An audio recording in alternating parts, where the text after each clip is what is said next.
सर्वमङ्गलमाङ्गल्ये शिवे सर्वार्थसाधिके शरण्ये त्र्यम्बके गौरी नारायणी नमोस्तुते। हे चंडिका देवी, हे जगत जननी माँ, आपको मेरा बारंबार नमस्कार है। आज के इस वीडियो में हम चौथे दिन सुनी जाने वाली माँ भगवती की उपासना सुनेंगे। चौथे दिन दुर्गा सप्तशती का जो पाठ किया जाता है वह 4 अध्यायों का किया जाता है। पंचम, षष्ठी, सप्तमी और अष्टमी, यानी कि आज के दिन 4 पाठों का श्रवण किया जाता है। जो भी भक्त पूरे नियम से, पूरी श्रद्धा और विश्वास के साथ माँ के श्री दुर्गा सप्तशती के पाठ का श्रवण मात्र कर लेता है, उस व्यक्ति के जो भी अनिष्ट ग्रह हैं उनका भी नाश हो जाता है। दुर्गा सप्तशती का पाठ सुनने वाले सभी श्रोतागणों को यह जरूर ध्यान रखना चाहिए कि यह सिर्फ और सिर्फ एक पाठ नहीं है।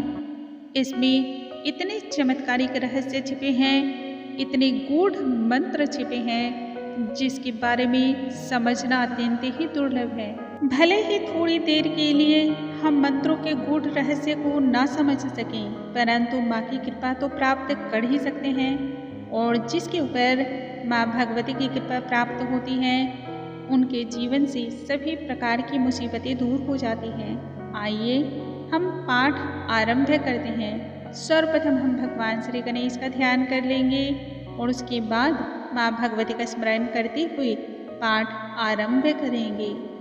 ओम गण गणपतये नमः। सीरा वाली माता तेरी सदा ही जय, जोधा वाली माता तेरी सदा ही जय।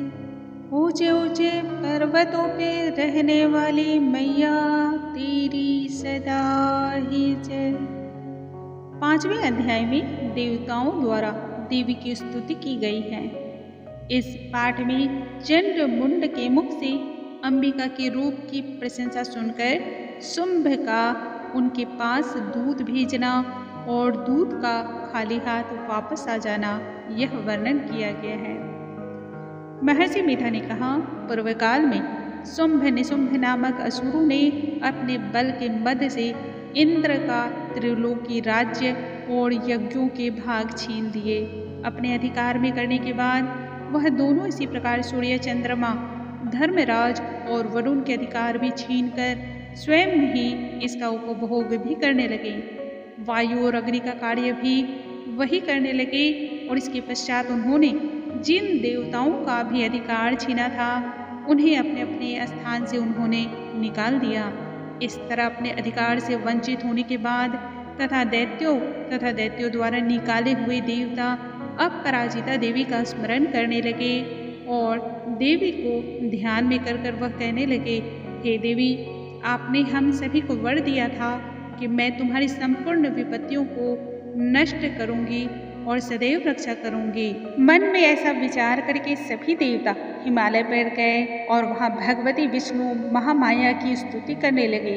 देवता ने कहा, हे देवी, आपको नमस्कार है। हे शिवा, आपको नमस्कार है। प्रकृति और भद्रा को नमस्कार है। हम लोग रौद्र, नित्या और गौड़ी देवी को बारंबार नमस्कार करते हैं। ज्योत सनामयी, चंद्र रूपणी एवं सभी सुखों को देने वाली देवी, आपको मेरा कोटि कोटि नमस्कार है। शरणागतों का कल्याण करने वाली देवी और सिद्धि स्वरूपा देवी को हम कोटि कोटि नमस्कार करते हैं। राजाओं की लक्ष्मी तथा सावर्णी को नमस्कार है। दुर्गा को, दुर्ग स्थलों को पार करने वाली ये दुर्गा, ये सारा सर्वकारिणी ख्याति कृष्णा और धूम्रा देवी को सदैव हम नमस्कार करते हैं। अत्यंत सौम्य तथा अत्यंत रौद्र रूपा देवी को हम कोटि कोटि नमस्कार करते हैं। हे देवी, आपको हमारा बारंबार प्रणाम है। जगत की आधारभूत कृति देवी को हम कोटि कोटि नमन करते हैं। जिस देवी को प्राणी मात्र विष्णु महामाया कहते हैं उसको हम बारंबार नमस्कार करते हैं। हे देवी, आपको नमस्कार है। जो देवी संपूर्ण प्राणियों में चेतना कहलाती है उसको नमस्कार है, उसको नमस्कार है। उसको कोटि कोटि नमस्कार है। जो देवी संपूर्ण प्राणियों में बुद्धि रूप से स्थित है, उसको नमस्कार है, उसको नमस्कार है, उसको कोटि कोटि नमस्कार है। जो देवी सभी प्राणियों में योग निद्रा रूप से विद्यमान है, उसको नमस्कार है, उसको नमस्कार है, उसको बारंबार नमस्कार है। जो देवी संपूर्ण प्राणियों में क्षुधा रूप से विराजमान है, उसको नमस्कार करते हैं, उसको नमस्कार है, उसको नमस्कार है। जो देवी संपूर्ण प्राणियों में छाया रूप से स्थित है, उसको नमस्कार है, उसको नमस्कार है, उसको बारंबार नमस्कार है। जो देवी सब प्राणियों में शक्ति रूप से स्थित है, उसको नमस्कार है, उसको नमस्कार है, उसको कोटि कोटि नमस्कार है। जो देवी सभी प्राणियों में माया के रूप में स्थित है, उसको नमस्कार है, उसको नमस्कार है, उसको कोटि कोटि नमस्कार है।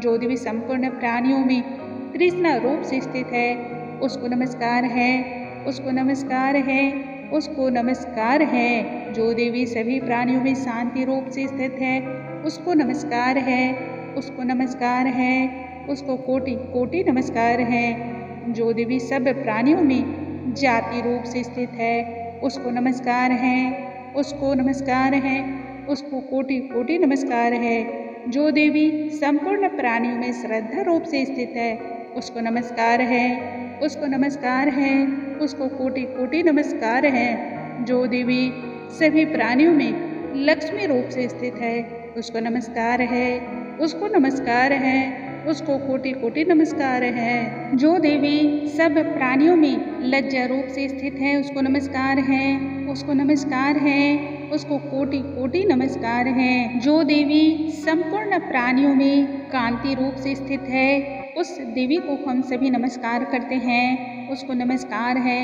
उसको कोटि कोटि नमस्कार है। जो देवी सभी प्राणियों में स्मृति रूप से विराजमान है, उनको नमस्कार है, उनको नमस्कार है, उसको बारंबार नमस्कार है। सभी प्राणियों में जो दया के रूप में स्थित है, उनको हम नमस्कार करते हैं, उनको कोटि कोटि नमस्कार है, उनको बारंबार नमस्कार है। जो देवी सभी प्राणियों में तुष्टि पुष्टि के रूप में स्थित है, उनको नमस्कार है, उनको नमस्कार है, उनको बारंबार नमस्कार है। जो देवी संपूर्ण प्राणियों में मातृ रूप से स्थित है, उनको नमस्कार है, उनको नमस्कार है, उनको बारंबार नमस्कार है। जो देवी संपूर्ण प्राणियों में भांति रूप से स्थित है, उनको नमस्कार है, उनको नमस्कार है, उनको कोटि कोटि नमस्कार है। जो देवी संपूर्ण प्राणियों में नित्य व्याप्त रहती हो, उनको नमस्कार है, उनको नमस्कार है, उनको नमस्कार है। जो देवी चैतन्य रूप से इस संपूर्ण संसार को व्याप्त करके स्थित है, उनको नमस्कार है, उनको नमस्कार है, उनको कोटि कोटि नमस्कार है। पूर्व काल में देवताओं ने अपने अभीष्ट फल की प्राप्ति हेतु जिन महामाया देवी की स्तुति की और देवराज इंद्र ने बहुत दिनों तक जिनका सेवन किया है, वह कल्याण की साधना भूत ईश्वरी हमारा कल्याण और मंगल करे तथा सारी विपदाओं को नष्ट कर डाले। असुरों के सताए हुए हम संपूर्ण देवता उस परमेश्वरी को नमस्कार करते हैं, जो भक्ति पूर्वक स्मरण किए जाने पर तुरंत ही सभी विपत्तियों का नाश कर देती है। वह जगदम्बिका इस समय भी हमारा मंगल करके हमारी सभी विपत्तियों को दूर कर दें। महर्षि मेधा ने कहा, हे राजन, इस प्रकार जब देवता स्तुति कर रहे थे तो उसी समय पार्वती देवी गंगा में स्नान करने हेतु आई थी।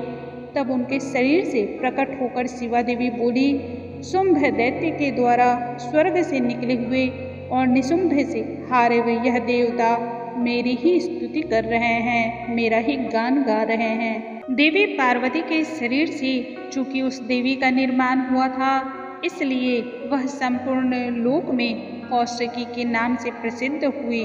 कौशिकी के प्रकट होने के पश्चात पार्वती देवी के शरीर का रंग अत्यंत ही काला पड़ गया और वह हिमालय पर रहने वाली कालिका देवी के नाम से प्रसिद्ध हुई। फिर शुंभ और निशुंभ के दूत चंड मुंड वहाँ आए और उन्होंने परम मनोहर रूप वाली अंबिका देवी को देखा। फिर वह शुंभ के पास जाकर बोले, हे महाराज, एक अत्यंत सुंदर स्त्री हिमालय पर्वत को प्रकाशित कर रही है। वैसा रंग रूप आज तक हमने कभी किसी स्त्री में नहीं देखा है। हे असुरेश्वर, आप यह पता लगाएं कि वह सुंदर स्त्री कौन है और उसको ग्रहण कर लें। वह स्त्री स्त्रियों में भी रत्न है। वह अपनी कांति से 10 दिशाओं को प्रकाशित कर रही है, वहाँ स्थित है, इसलिए आपका उसको देखना उचित है।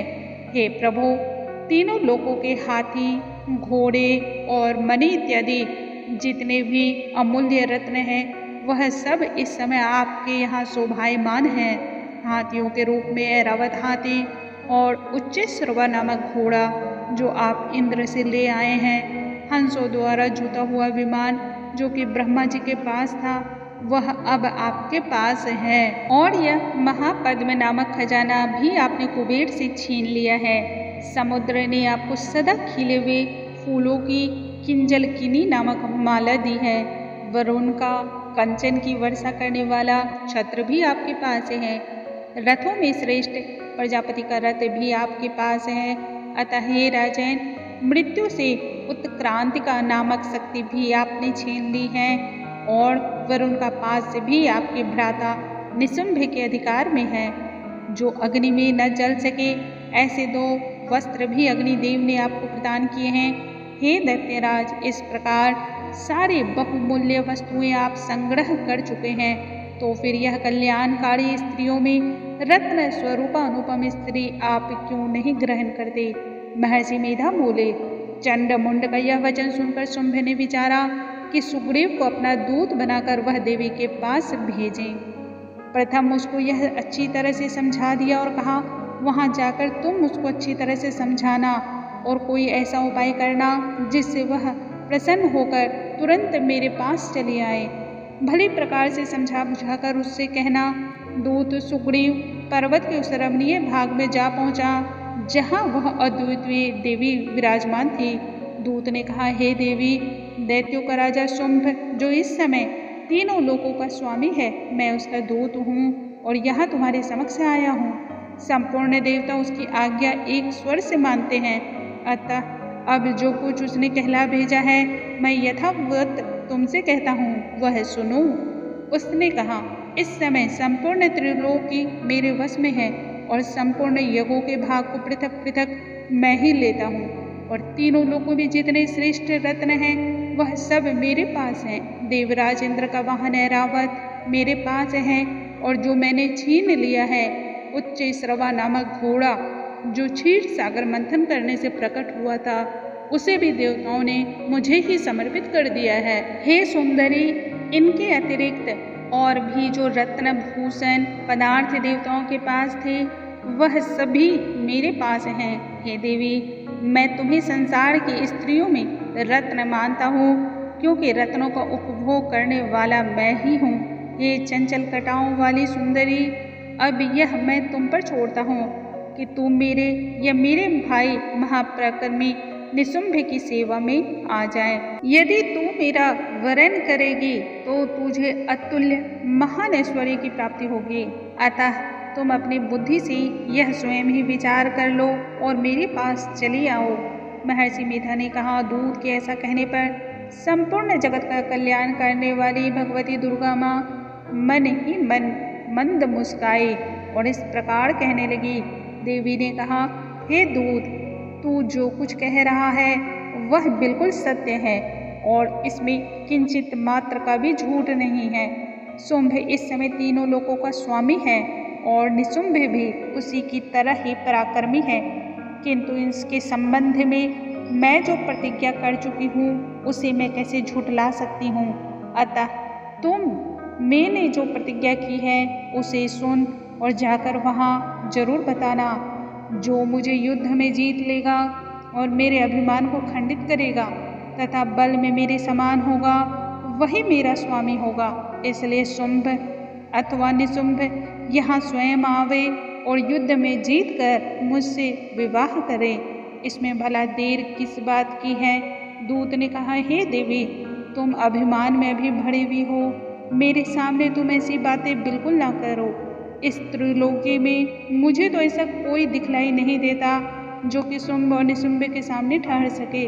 अतः हे देवी, जब अन्य देवताओं में से कोई भी शुंभ और निशुंभ के समान युद्ध में नहीं ठहर सकता, तो तुम जैसी स्त्री उसके सामने क्या ठहर सकोगी? जिन शुंभ आदि असुरों के सामने इंद्र आदि देवता भी नहीं ठहर सके, तो फिर तुम अकेली स्त्री होकर उनके समक्ष किस प्रकार से ठहर सकोगी? अतः तुम मेरा कहना मान लो और उनके पास चली जाओ, नहीं तो जब वह बलपूर्वक तुम्हारे केस को पकड़कर घसीटते हुए ले जाएंगे तो तुम्हारा संपूर्ण गौरव नष्ट हो जाएगा। इसलिए मेरी बात मान लो। देवी ने कहा, जो कुछ तुमने कहा वह सब ठीक है। शुंभ और निशुंभ बड़े बलवान हैं, लेकिन मैं क्या कर सकती हूँ, क्योंकि मैंने बिना सोचे विचारे ही प्रतिज्ञा कर लिया है। इसलिए अब तुम जाओ और जो कुछ मैंने कहा है वह सब अपने राजेंद्र, अपने सुरेंद्र से कह दो। इसके पश्चात जो वह उचित समझेंगे वह कार्य करेंगे। इस प्रकार से श्री दुर्गा सप्तशती के 5वें अध्याय की समाप्ति होती है। हे चंडिका देवी, आपको बारंबार नमस्कार है। हे जगत जननी माता, आपको हमारा कोटि कोटि नमस्कार है। अब हम 6ठे अध्याय को सुनेंगे। महर्षि मेधा ने कहा, देवी की बात सुनकर दूध क्रोध में भर उठा और वहां से वह सीधा असुरेंद्र के पास पहुंचा। सारा वृत्तांत उसे कह सुनाया। तब दूध की बात सुनकर असुरेंद्र के क्रोध का पारावार न रहा। उसने अपने सेनापति धूम्रलोचन से कहा, हे धूम्रलोचन, तुम अपनी विशालकाय सेना सहित शीघ्र वहां जाओ और उस दुष्ट के केसों को बलपूर्वक घसीटते हुए यहाँ लेकर आओ। यदि उसकी रक्षा के लिए कोई दूसरा खड़ा हो, चाहे वह यक्ष हो, देवता हो अथवा गंधर्व ही क्यों न हो, लेकिन तुम उन्हें मार डालना। महर्षि मेधा ने कहा।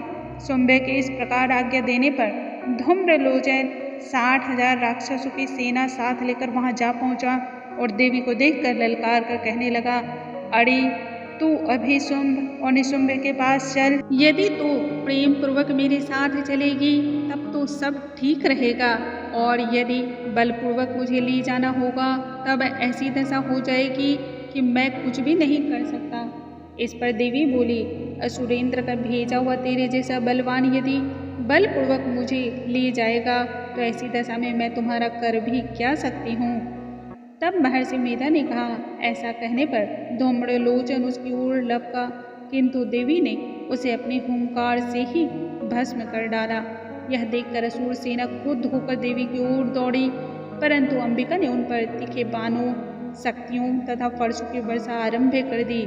इतने में देवी का वाहन भी अपनी ग्रीवा के बालों को झटकता हुआ और बड़ा भारी शब्द करता हुआ असुर सेना में कूद पड़ा। उसने कई असुर अपने पंजों से, कई अपने जबड़ों से और कई को धरती पर पटक कर अपने दाढ़ों से घायल करके मार डाला।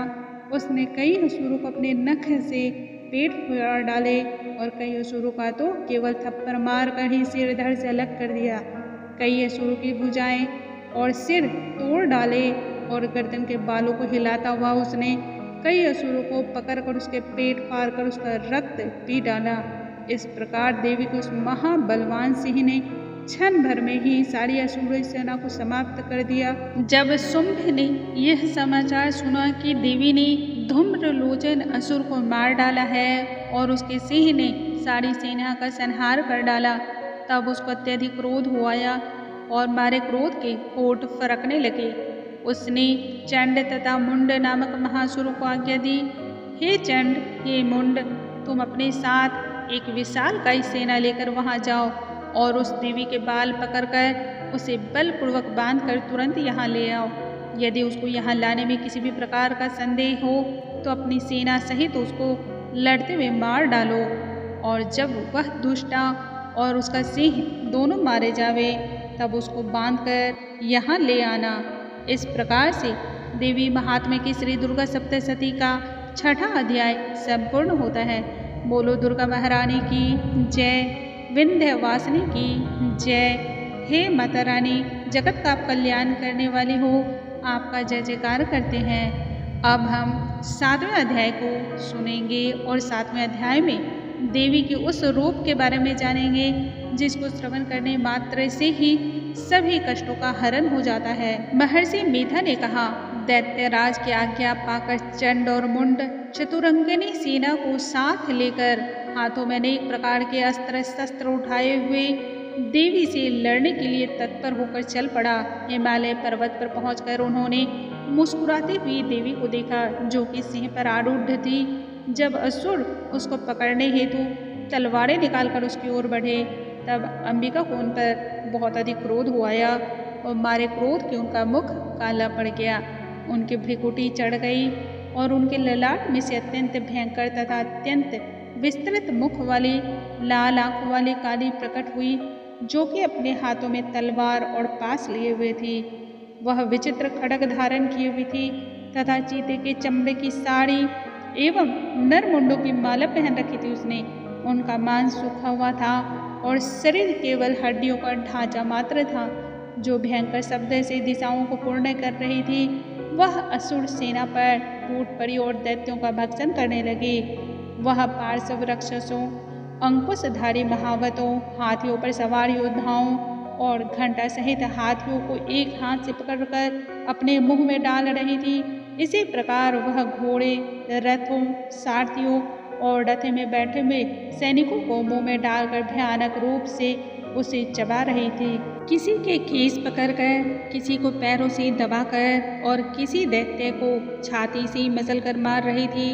वह दैत्य के छोड़े हुए बड़े बड़े अस्त्र शस्त्रों को मुंह में पकड़कर क्रोध में भरकर दांतों में पीस डाल रही थी।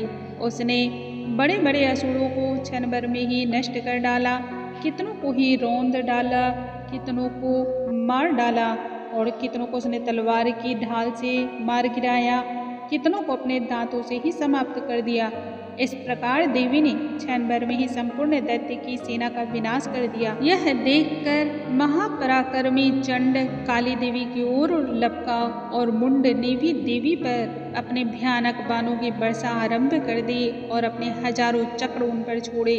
उस समय वह चमकते हुए बाण एवं चक्र देवी के मुख में प्रविष्ट हुए इस प्रकार दिखाई दे रहे थे, मानो बहुत से सूर्य मेघों की घटा में प्रविष्ट हो रहे हों। इसके पश्चात भयंकर शब्द के साथ काली ने अत्यंत जोश में भरकर बहुत ही विकट अट्टहास किया। उस समय उनका मुख देखा नहीं जाता था, उसके मुख से श्वेत दांतों की पंक्तियां चमक रही थी। फिर उसने तलवार हाथ में लेकर होम शब्द का उच्चारण करके चंडी के ऊपर आक्रमण किया और उसके केस पकड़कर सिर काटकर धड़ से अलग कर दिया। चंड को मरा हुआ देखकर मुंड भी देवी की ओर दौड़ा, परंतु देवी ने क्रोध में भरकर उसे भी अपनी तलवार से काटकर यमलोक को पहुंचा दिया।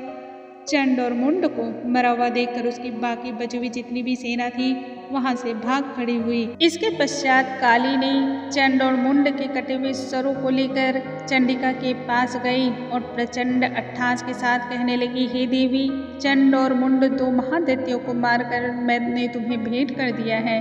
अब शुंभ और निशुंभ का वध तुमको स्वयं ही करना है। महर्षि मेधा ने कहा, वहां लाए हुए चंड और मुंड के सिरों को देखकर तब कल्याणमयी चंडी ने काली से मधुर वाणी में कहा, हे देवी, तुम चूंकि चंड और मुंड को लेकर मेरे पास आई हो, अतः संसार में तुम चामुंडा के नाम से विख्यात होगी। संसार में तुम्हारी ख्याति चामुंडा के रूप से होगी। इस प्रकार से देवी महात्म्य के श्री दुर्गा सप्तशती का 7वां अध्याय संपूर्ण होता है। बोलो देवी भगवती माता महारानी की जय। जगत जननी माता रानी की जय। हे विंध्यवासिनी माता, तेरी सदा ही जय हो।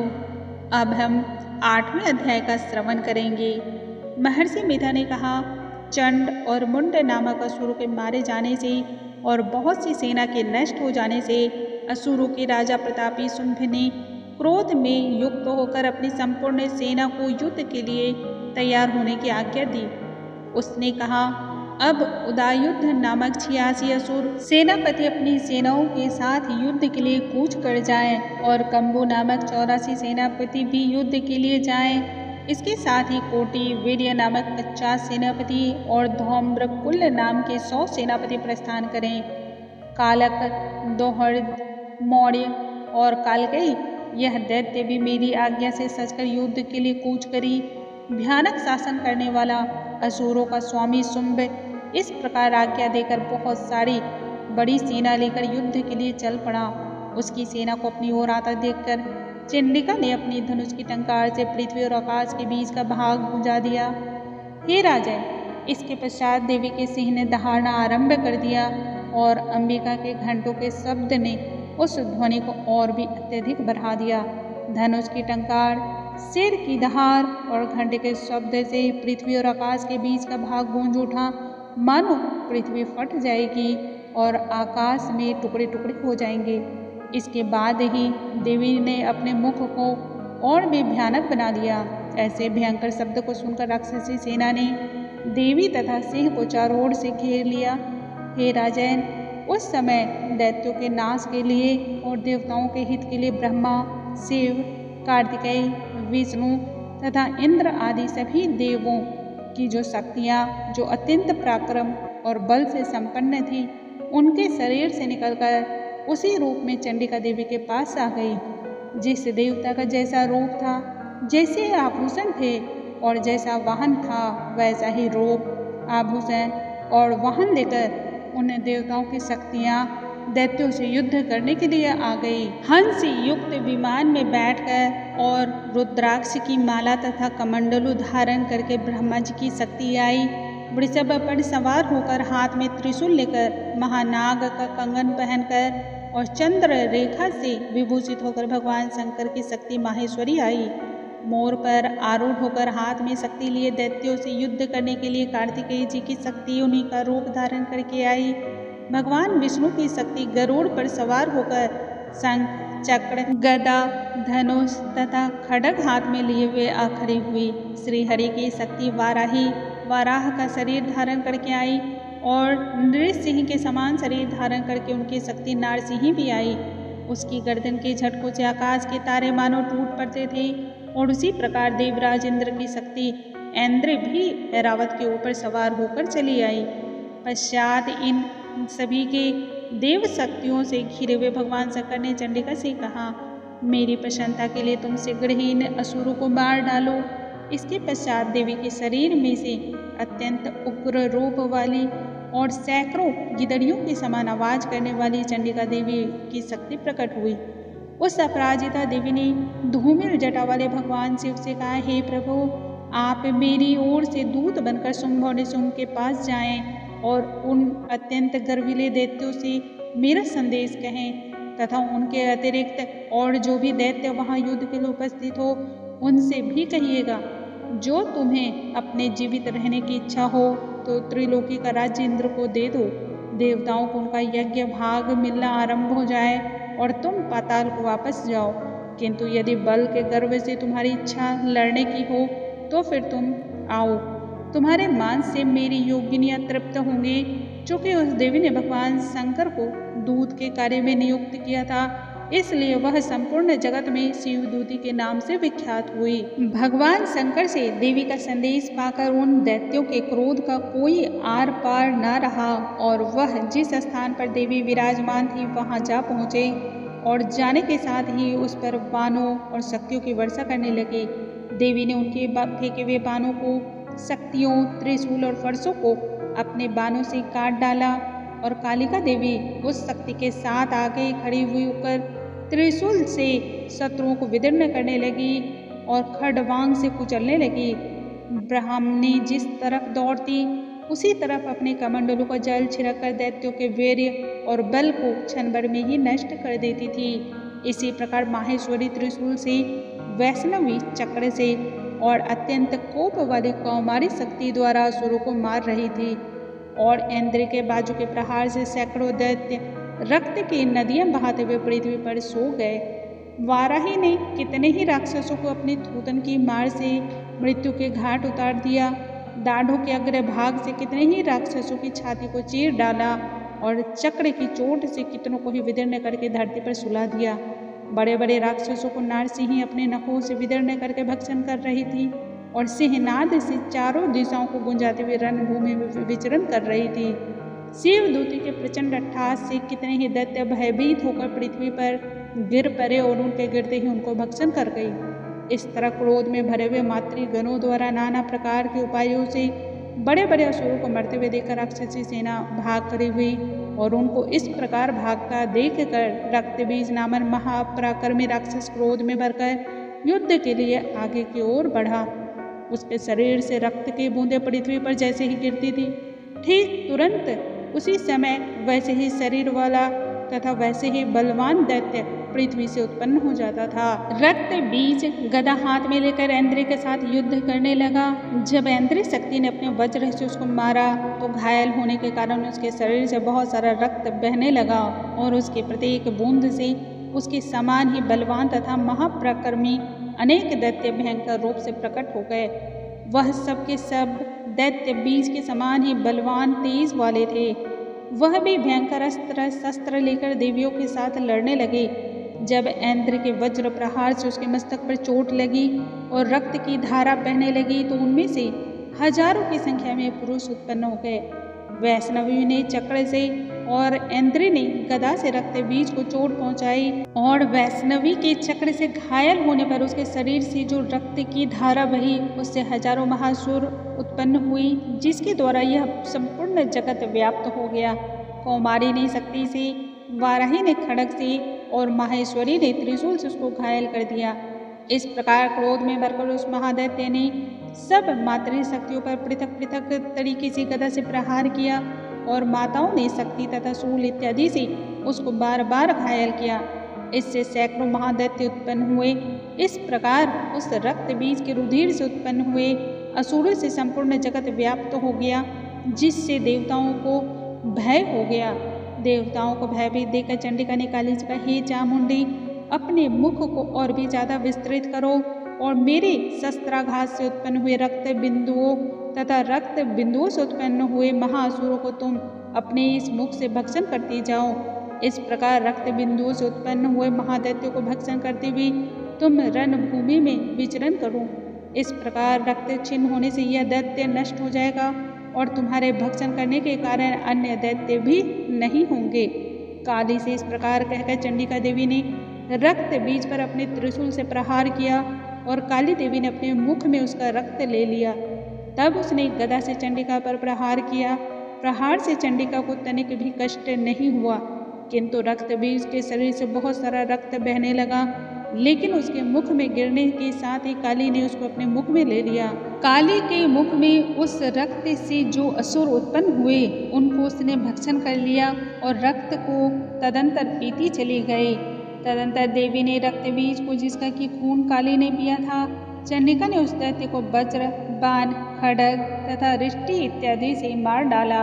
हे राजन, अनेक प्रकार के शस्त्रों से मारा हुआ और खून से वंचित वह महादैत्य रक्त बीज पृथ्वी पर गिर पड़ा। हे राजन, उसके गिरने से देवता अत्यधिक प्रसन्न हुए और माताएं उन असुरों का रक्त पीने के पश्चात उद्यत होकर नृत्य करने लगी। इस प्रकार से देवी महात्म्य की श्री दुर्गा सप्तशती का 8वां अध्याय समाप्त होता है। बोलो दुर्गा महारानी की जय। जगत जननी माता तेरी सदा ही जय। विश्व को पालने वाली माता तेरी सदा ही जय।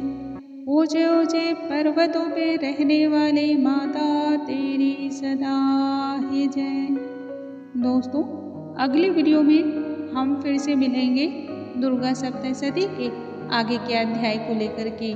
माता रानी से आप सभी के मंगल की कामना करते हुए आज का ये वीडियो यहीं पर समाप्त करती हूँ। तब तक के लिए नमस्कार।